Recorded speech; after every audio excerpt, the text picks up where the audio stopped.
Next slide, please, Kevin. And if we talk about what standards are based on, how many of you remember in middle school, rods and cones? Show your hands, please. Anyone remember which one of those two names for color? Cone. Kevin, I'll take it later. Anybody remember which one's high definition? Basis of rods and cones determines something simple that you can ask engineers, and sometimes they don't know. Why do TVs speak a language of red, green, and blue? Why do computers are red, green, and blue? And it has everything to do with the images on the screen, which is a blow-up of the inside of your eye. You have cones for red, green, and blue. So the language that we speak as humans is red, green, and blue colors. Hence, TVs are red, green, and blue. It's all about us. Always will be. Always has been. One more slide, please, Kevin. So when I send Kevin on a job across the pond, or he's working in someone's home, or he's setting up for a trade show, we're not sitting here with our opinions. We're sitting here with specifications developed over the last 80 years on how to make good pictures. And we can speak with some authority because the volunteers who put this together have done a fabulous job building a TV system. So one of the toughest parts of Kevin's job that he told me about, where he was overseas dealing with the manufacturer, and they showed him 6 TVs, and they asked him which one he liked. And imagine this geeky guy, he had the audacity to ask me to see test patterns and bring out his meter. They just wanted his opinion, and he wasn't willing to give it to them. He actually wanted to put some science into play. Very frustrating for them. They just wanted to pick the one that they liked, of course. And he had the audacity to sit here and say, well, look, it's not my opinion I want, it's my skills. So that TV manufacturer got a lot better. Next slide, please. Here's something I wish I could say is getting better, and I know someplace it is. Kevin, on all these screens, can we notice that the right screen shows more shadow detail than the left? Indeed. What you're looking at are two different scans of the same patient. The one on the right shows more shadow detail. Shadow detail in radiology is extraordinarily important because there are things growing in this lung that we can catch. And I used to lecture for American Instrumentation, and we talked about radiology. The world here is DICOM 14, and you'll see it in the parentheses, digital imaging and communication in medicine. Just like SIMPI specs might to you, we've got specifications on how to set up monitors for medical imaging, and they're not complied with except for one place right now. Next slide, please, Kevin. There you had shadow detail missing in the lung scan. In the breast scan, we've got white detail missing.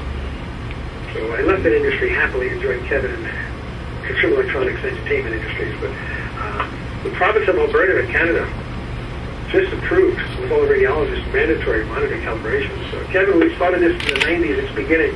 Alberta turned it around, but of course that's a single payer system in Canada. So at least that progress was starting someplace. We now have some calibrators in Germany for medical monitors. So it's not just our world that deals with precision images. And we have a standing joke of saying, well, in our world, some of the customers who are really visible in the pictures, they act like they're going to die. They don't. In radiology, they do. So I'd like, if you folks are in a situation where there's a scan that's happening to you, take it personally. Ask your doc one of two things. Is your facility DICOM 14 calibrated? If not, give me someone with a good old-fashioned film radiology lab, and I'll go take my luck in the analog way. But this is getting better, and it comes down to the same principles Kevin's been talking to you about, with precision blacks, optimized whites, and no losses, and dynamic range, calibrated to the point where the TV's potential is fulfilled. One more, please, Kevin. I think I mentioned the international business is fabulous. America is without a doubt the high definition leader. We've got more good content, more good TVs than any other country, and we're all catching up. The service here in the States is dramatically better than anywhere else on the planet. And again, the rest of the world's catching up. Automation here is kind of normal. How many of you folks have a one-button remote in their home theaters? Show of hands. A few? Okay, so we've got more people here doing automation than anywhere else. But look, calibration comes down to, for us, is something as simple as customer care. It's not complicated. It's just good customer care. And one of the things we train some of the guys in calibration to do is put on booties in their feet, because sometimes the floors in these houses cost more than the theaters. So just giving good service is dramatically altered our business. One more slide, please, Kevin. What's changed? Why are we so busy? Well, number one, tube's gone. As much as Kevin and I were really good calibrating them, they were dim. A well calibrated tube didn't put out a lot of light. The flat panels, Kevin can get as much light as your room demands, which complicates things for us, because most of us have rooms that are not dedicated theaters, but they're multi-purpose rooms. So we want more light sometimes. Hence, day and night modes. Going down to the third.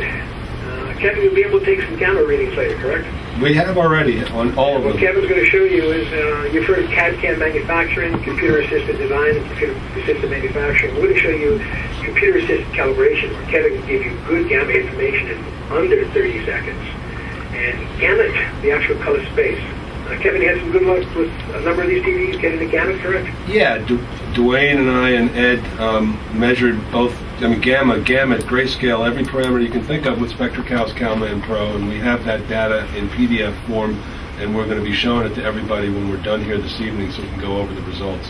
But I can't begin to tell you how big an improvement this is when I can take someone like Kevin's level, put them out in the field, and all of a sudden I'm changing the fundamentals of the TV set, not just the grayscale.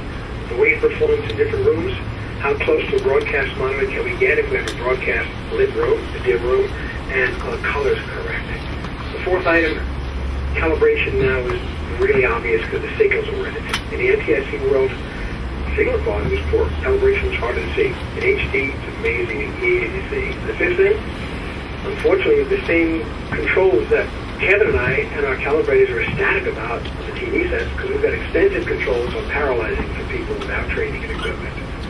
Sixth item. Thankfully, manufacturers have responded to what our dealers are looking for. We're now actually a little over 12 million units a year with ISF mode, which means, Kevin, go into your home, set up the TV properly, lock it into permanent non-volatile land use.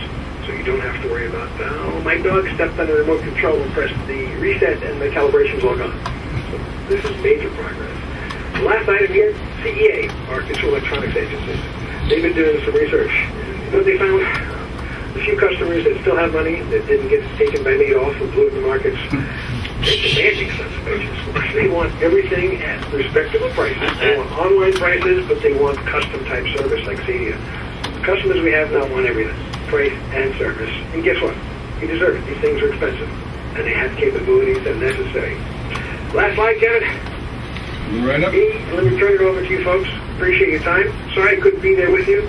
Robert, thanks for the offer. Hopefully next year you won't be so close to Cedia. I'll join Kevin up there and we'll go to the city. Have a nice dinner. That would be great, Joel. We're going to hold you to that. It's recorded. We are, Joel. We're going to hold you to that. I'll be there. It'll be fun. Okay? Thanks again. Thank you very much, Joel. That was fantastic. Terrific.